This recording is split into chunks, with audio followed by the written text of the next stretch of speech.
Mr. Shaw, the Prime Minister spoke now of bitter medicine being required to deal with some of Jamaica's more chronic economic challenges. Expound on 2 or 3 of the austerity measures that Jamaica Labour Party government would pursue if returned to power come next year. Well, first of all, you can be assured that there are already austerity measures in place because there are fiscal constraints to expenditure and to spending money. We can't find all the money to spend on all of the things that need to be spent on now. But other kinds of challenges that we will face in terms of that so-called bitter medicine will include, for instance, a deliberate decision that has to be made in this country that we must have greater equity in the taxation system. At present, there is an unbelievably high level of tax evasion that takes place in Jamaica. And so the present program of tax reform on which we are diligently embarked is not just reform of policy.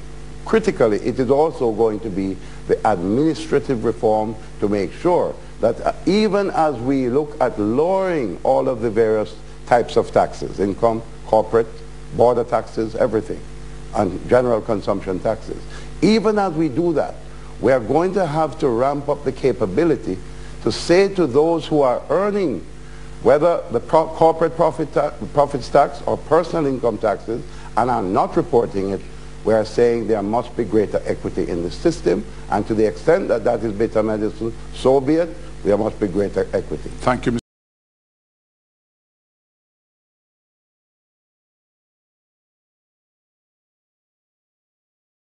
I think the point needs to be made clearly that whatever medicine that is being proposed is going to be more severe than it needed to have been because of the failures of the administration to timely implement their agreements with the IMF.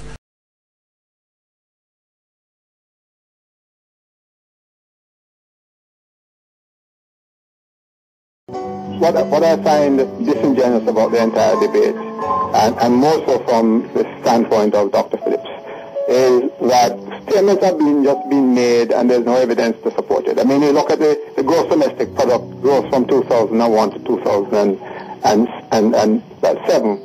It's 1.6% growth per annum in that particular period. Anemic at best when you had better opportunities. One of the things that I find is that the background against which the country is operating has not been really mentioned, and that has a lot to do with what has taken place, certainly since 2008. And if you don't put the thing in that context, you keep just looking at numbers and performances, you may come to the conclusion that the country has been terribly managed. But in truth and in fact, when you compare it to what was taking place and what has taken place elsewhere in the world, it stands up fairly well, and in truth and in fact, the government got a basket to carry water in 2007. Debt to GDP, fiscal deficit was running about 8 to 9% at the time they took it over. The debt, yes, was 108%, but when you take that level of deficit, it's going to cause the thing to escalate because you have to make choices. Do you raise revenue instantaneously? Hear you, John. To close the fiscal gap. And in truth and in fact, the government got a basket to carry water in 2007.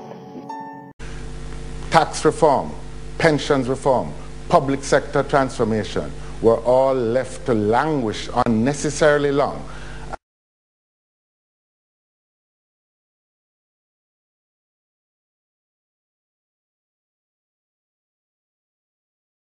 And as a consequence of that, we are squandering the opportunity that was afforded by the JDX and which was implemented by the sacrifice of thousands upon thousands of Jamaicans.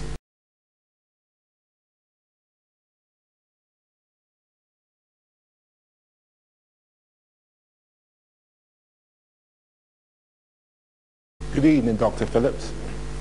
For decades, the Jamaican economy has exhibited anemic growth.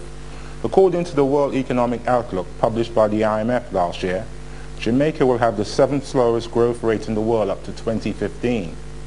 Therefore, if your party were to return to office on December the 29th, how does it intend to stimulate growth in ascending order of priority 3, 2, 1? Well, first of all, I think it is important that we have a predictable macroeconomic framework. We have expressed the view that we need to have a medium-term agreement with the International Monetary Fund, which will provide this level of predictability.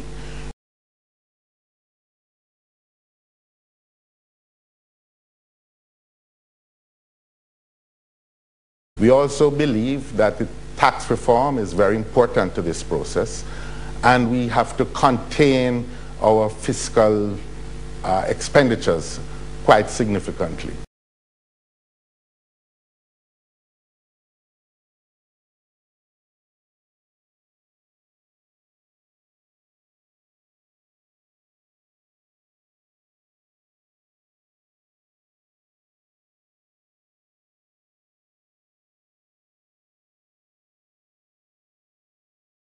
In addition, we think there are some other critical agendas. Energy.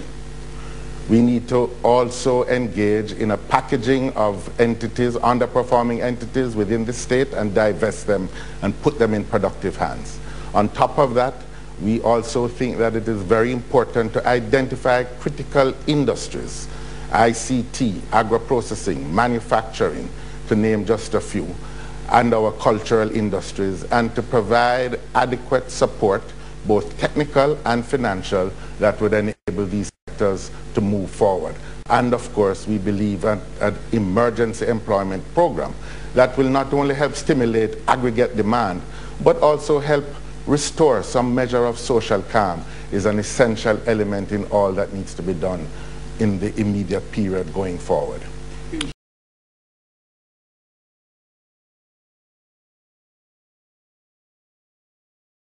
Thank you. Mr. Shaw? The last time the Jamaican economy grew in any significant increment was during the 1980s and the latter part, when it averaged 6% growth. And it went through in momentum years to the PNP in 1990, where the economy grew in that year by 6.3%. Since that time, the economy has plunged into negative and marginal growth. Under Omar Davis, it grew for 14 years by 0.83% per year, less than 1%. Therefore, the major structural changes that we are embarked on now are critical to making the economy competitive going forward. Thank you. Mr. Shaw, why did you fail to maintain the IMF agreement? We have not failed to maintain the IMF agreement. Let me indicate, first of all, that there is no fundamental disagreement between the Jamaica Labour Party government, between the government and the International Monetary Fund.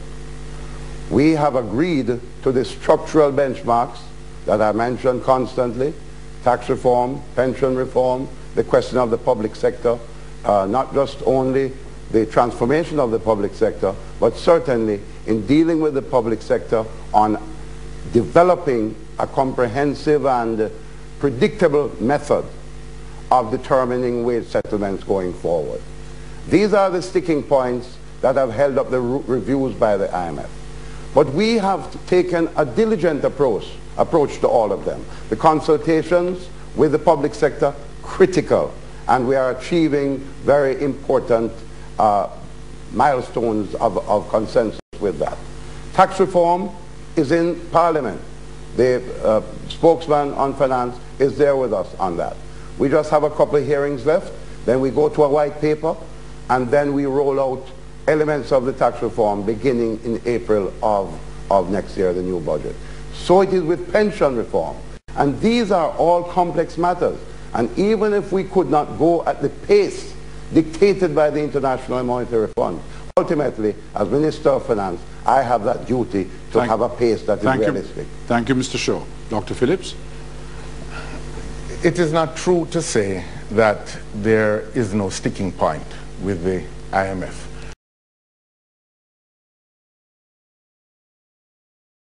These are the sticking points that have held up the reviews by the IMF. The fact of the matter is that only 2 of the scheduled tests were successfully completed. The main problem is the botched negotiations with the public sector workers. the government made an agreement with the IMF and had no discussion with the workers.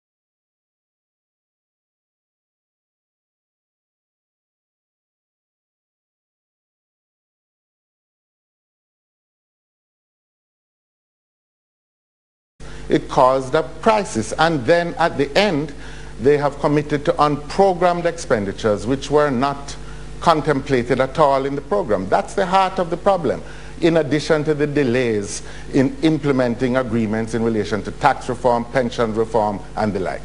Thank you. Dr. Phillips, JDIP is already an infrastructure program employing people and contributing to GDP as well. What then is the net benefit of reallocating rather a quarter of JDIP money to the G program? Well, the question is not that it is not providing benefit, but how much benefit are we getting? There are some critical areas that we need to consider. For example, the contracts would need to be renegotiated in any event. When you consider that by the stroke of a pen, the profits margin was moved up from 20 to 25%, that represents the annual salary of more than 1,000 teachers. We can get more benefit from that program. And we believe that without sacrificing any of the work now going on, we can get more by addressing critical infrastructure that would provide for labor-intensive employment, and we wouldn't lose anything at all. For example, understand that this labor-intensive employment on your gullies and your drainage systems is vitally important, as recognized by the World Bank, the IDB, and others, if we are to be able to overcome the weather-related disasters that have set us back so much in the past. We think we can both have the programs and the road work that is now in place, even though it has selected on a very poor basis, and we can get additional work which generates labor employment.